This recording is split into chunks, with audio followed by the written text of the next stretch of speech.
Ryan Reynolds here from Mint Mobile with a message for everyone paying big wireless way too much. Please, for the love of everything good in this world, stop. With Mint, you can get premium wireless for just $15 a month. Of course, if you enjoy overpaying, no judgments, but that's weird. Okay, one judgment. Anyway, give it a try at mintmobile.com/switch. Upfront payment of $45 for 3-month plan, equivalent to $15 per month required. Intro rate first 3 months only, then full price plan options available. Taxes and fees extra. See full terms at mintmobile.com.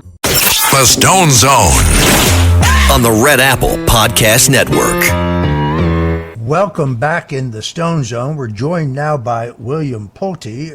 Bill Pulte is a dynamic American businessman and philanthropist who was appointed as director of the Federal Housing Finance Agency by President Donald Trump and confirmed by the U.S. Senate in March of 2025.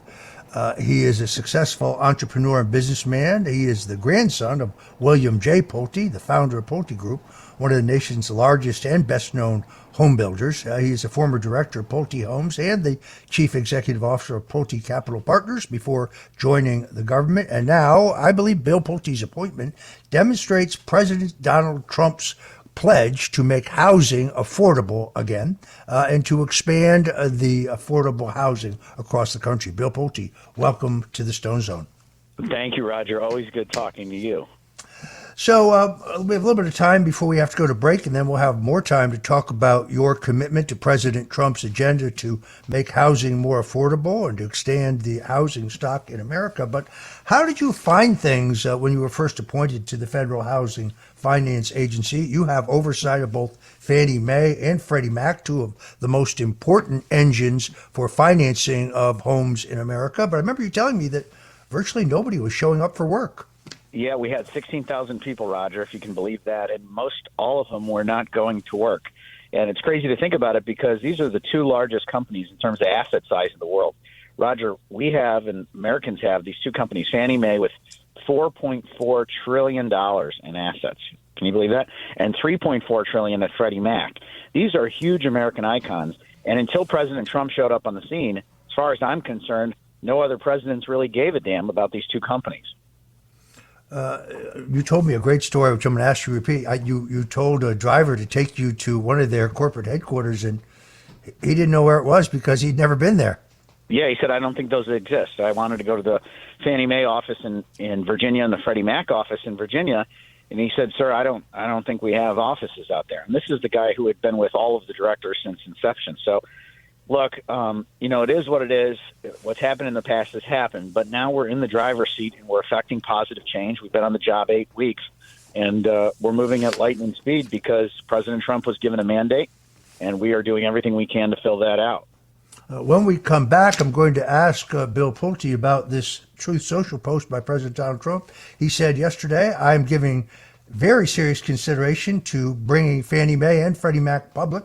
I'm speaking with Treasury Secretary Scott Bessent, Secretary of Commerce Howard Lutnick, and Director of the Federal Housing Finance Agency, William Pulte, among others, and will be making a decision in the near future. Fannie Mae and Freddie Mac are doing very well, throwing off a lot of cash, and the time would seem right to take them public. So stay tuned. When we come back, I'm going to ask Bill Pulte about that potentially historic posting on social media by President Donald Trump and talk about the prospects for more affordable housing, which is the marching order that President Trump has clearly given the agency director, Bill Pulte, who joins us today. Thanks for joining us in the Stone Zone today. Bill Pulte probably knows more about housing than anybody I know. Like Donald Trump, he's a businessman. He doesn't come from government or politics, comes from the private sector. I'm anxious to get his answers on the other side. Whatever do, don't touch that dial because we'll be right back in the Stone Zone in just a few minutes. Welcome back to the Stone Zone. We're talking to Bill Pulte. He was appointed director of the Federal Housing Finance Agency by President Donald Trump, and in that role, he takes very seriously his charge from President Trump to make housing affordable for all Americans again. He has already enacted incredible reforms at that agency. Bill, let me ask you, how have inflation and the interest rates affected the current housing market? And this is a matter of personal opinion. Do you think the Federal Reserve should cut rates to create a further housing boom in America? Well, I agree with all of President Trump's comments on the Fed needing to lower rates. I would say that the inflation under Biden, and we all know this, was astronomical. And what happens for people who don't know about mortgage rates and why mortgages are so unaffordable is mortgage rates generally track inflation rates. So when inflation goes up, often mortgage rates go up. And the reason for that is basically that, when inflation goes up, people want to use interest rates to keep inflation down. And so now we've got the situation that is a total mess that was created in the last 4 years. And Roger, we're working every day to reverse the damage that's occurred in the last 4 years. I'm incredibly optimistic that the president's going to be able to turn around the housing market and make houses affordable again, but we definitely have our work cut out for us. Yeah, you recently upset the Democrats by firing the chief executive officers of both Freddie Mac and Fannie Mae, appointing yourself chairman because, of course, you report directly to President Donald Trump. What made these moves necessary?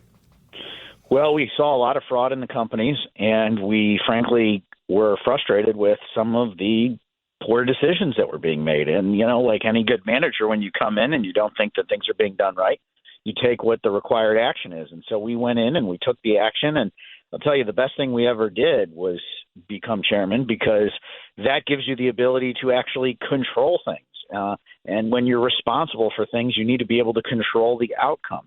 I don't know how anyone can get anything done if they're accountable for something and they have no influence on the outcome. And as you know, Roger, these companies, or said differently, anything that is affiliated in any way with the government, they have almost like a deep state to them. In other words, there's these people who just do not want progress to happen. And, what's funny is when you think somebody's on your side and then you find out that they really aren't, that's the deep state. It's where you don't think that people are going to show up. And so we were just a fan of, getting rid of the cancers that we believed were there. And then, hopefully the businesses will be stronger than ever before. And I can tell you, Roger, Fannie Mae and Freddie Mac are stronger than ever. So you mentioned finding a lot of mortgage fraud after digging around in your new position. Is the fraud anywhere near the level of mortgage fraud that we saw in like 2007, 2008 that caused a mortgage crisis back then? No, I don't think so. But as you know, we want to avoid the slippery slope, and we want to stop mortgage fraud where it is. I referred Letitia James to the Department of Justice, you may have seen, for what we believe to be mortgage fraud. I don't want to comment too much beyond that letter, but I would say to you, generally speaking, Roger, that, there is an issue in this country where people are claiming that they live in one state and going and buying property in another. There is also a situation where people are overstating their earnings. There's also situations where people are claiming that, they have more units in building or less units in buildings in order to get access to financing that would only be available at certain levels. So, we are taking a very strong approach to it. It doesn't matter, Roger, whether you're a politician or whether you have an Esquire after your name. If you commit mortgage fraud in this country, we are going to come after you, period. Well, no person is above the law. I forget it was who said that, but I think she's about to find out. Bill, your reaction to the passage last night of, I think, the single largest tax cut in American history by the House Republicans? Well, it's following from the president's mandate, and obviously, the president's mandate speaks for itself. Look at what's happening now with the House of Representatives. I'm sure the Senate will pass it in due course, hopefully, God willing, and we'll be off to the races. But look, we got a lot of work ahead of us, Roger. These last 4 years, what happened with inflation and what happened with housing costs, President Trump doesn't get much credit, but he's been able to bring down the inflation and housing costs. And I wish that would be reported more. I saw in an interview you said there are a lot of things that were put in place during the first Trump administration that the Biden administration canceled and that you have brought back. Can you mention a few? Well, we've brought just back getting rid of all of the bureaucracy, even from the Obama era, if you can believe it. I mean, we still have regulations that are just complete and utter nonsense that have been in place since Obama that were requiring all this bureaucracy, all of this reporting. Roger, I mean, we've saved almost $100 million. Think about that. $97 million is the exact number that I was told by the CFO of Fannie Mae.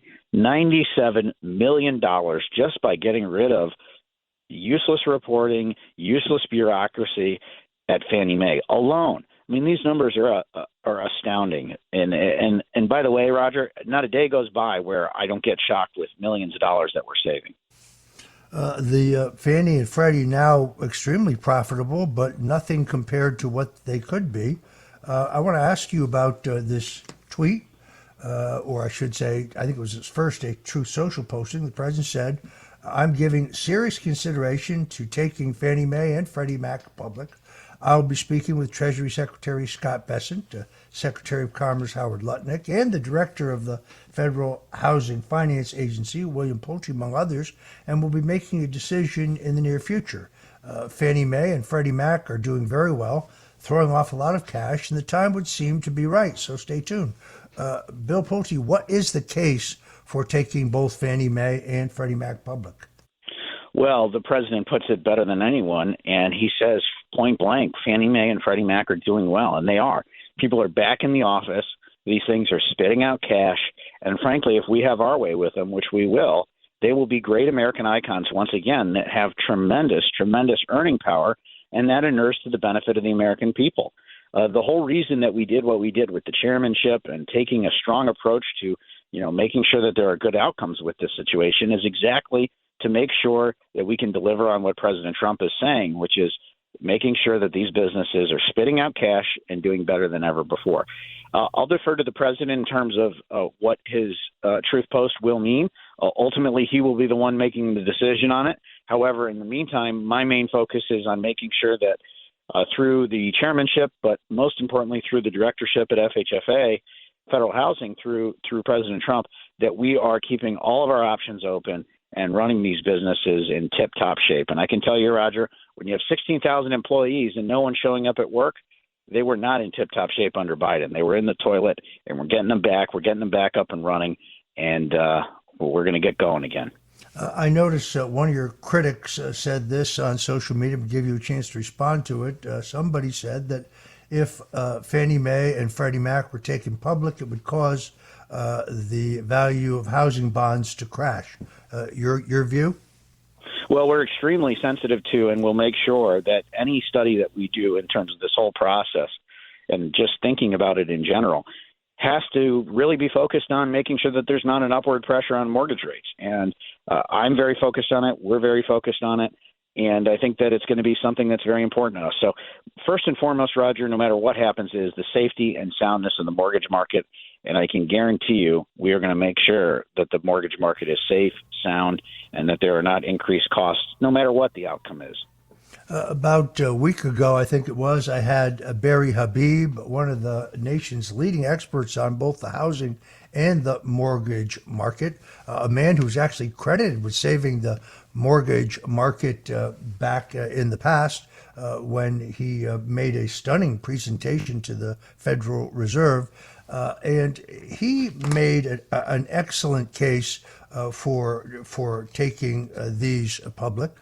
He also expressed great confidence in your leadership at FHFA, I might add. I guess my concern here is that there are those out there who don't understand that Donald Trump, kind of like Bill Pulte, is first and foremost a businessman, an entrepreneur, man who understands the dynamic of business, and that these decisions made by the president, I think, could lead to a true golden age in terms of not just affordable housing, but a drop in inflation, lower gas prices, lower food prices. Really do think we're on the cusp of a golden age. What say you, Bill Pulte? We are, but he has to reverse what's gone on the last 4 years. And I keep saying this, and, it's not something we want to talk about. But, I mean, Roger, the inflation that happened in the last 4 years is borderline, I don't even want to say it. It's just not good. It's just not good what happened under Biden.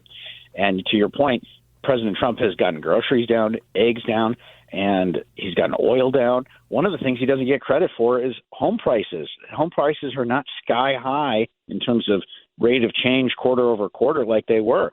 I mean, Roger, people couldn't afford homes. People could barely afford their rent.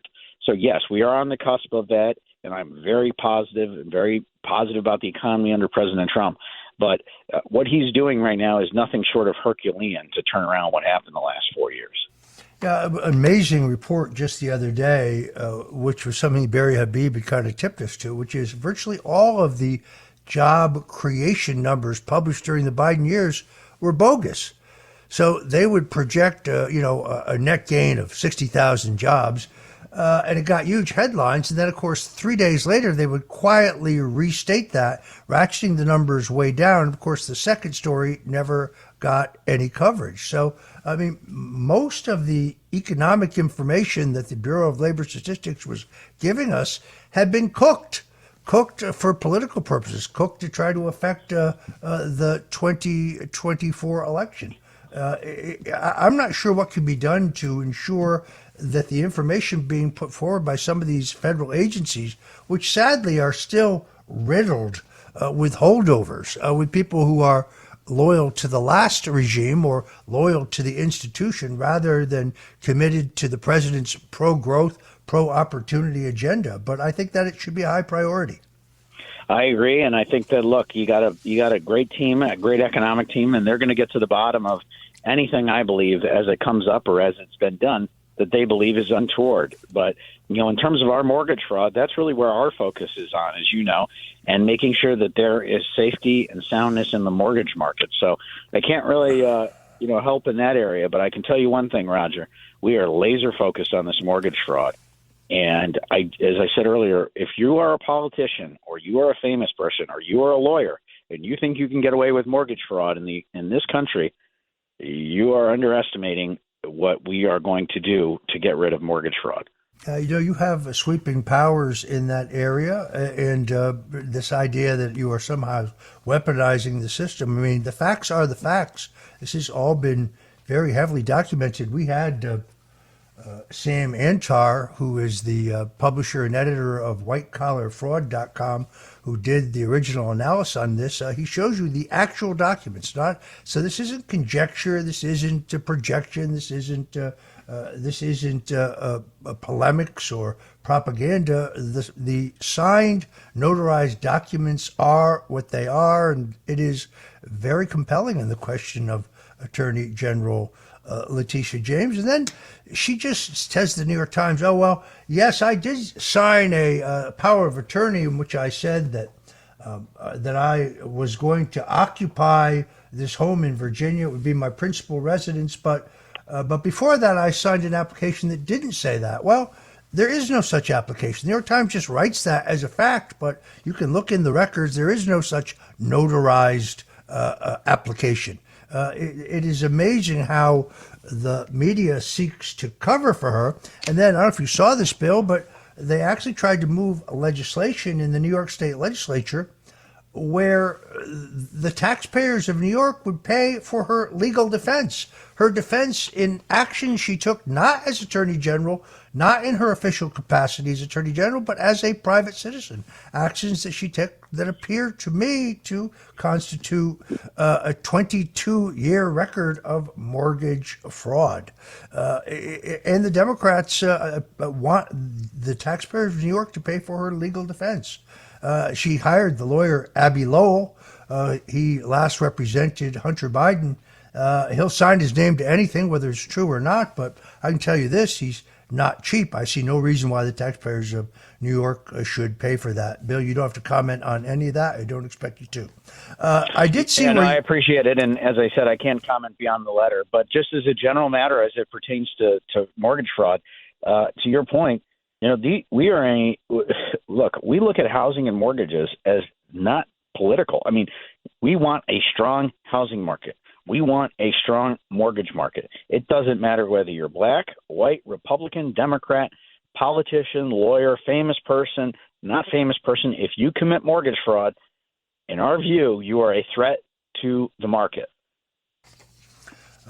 Very, very well put. I saw in an interview the other day that you said that when you got to FHFA, you found people working there posing as Americans, but who were not even U.S. citizens, Chinese citizens, Indian citizens. When we come back, I'm going to ask you about that. I'm also going to ask you, given your family's reputation as builders. Isn't part of the housing boom the need to bring the cost of house building materials down?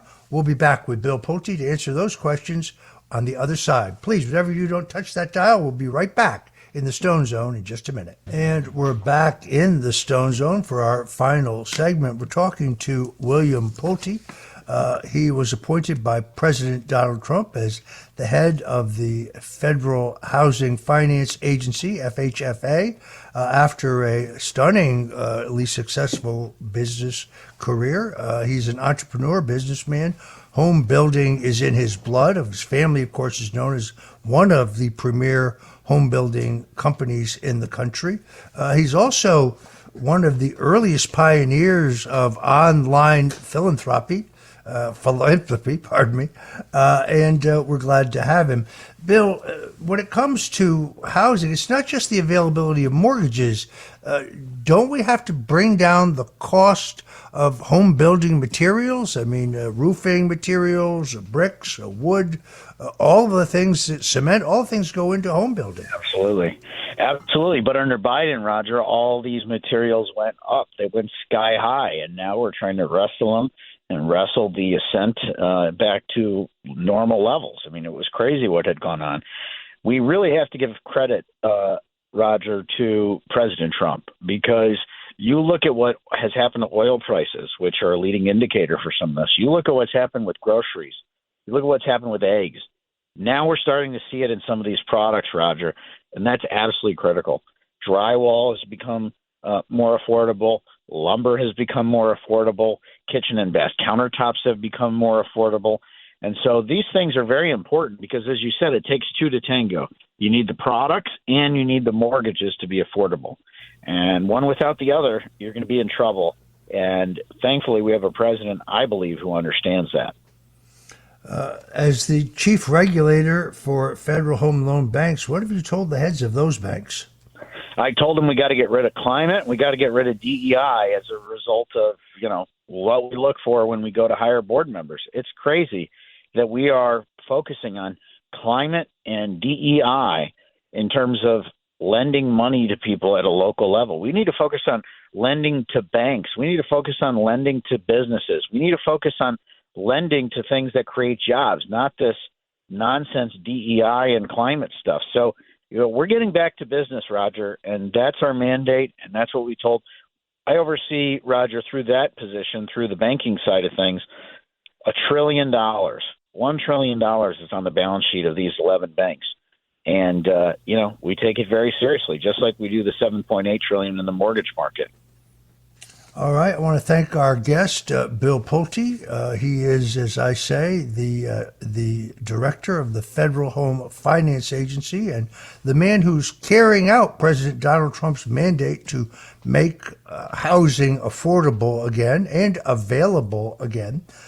He also, as has been reported, recently sent a letter to the Department of Justice referring New York Attorney General Letitia James to that office for what his office investigators found as a serial series of actions that he and his investigators deemed as mortgage fraud. The next step will be left up to the Department of Justice. It has been confirmed by FBI Director Kash Patel that they are investigating. It's also been confirmed that a grand jury to look at those claims has been impaneled in Virginia. We will keep you up to date on that. When the president decides whether or not he wants to take Fannie Mae and Freddie Mac public, as he speculated he may do in a Truth Social posting last night.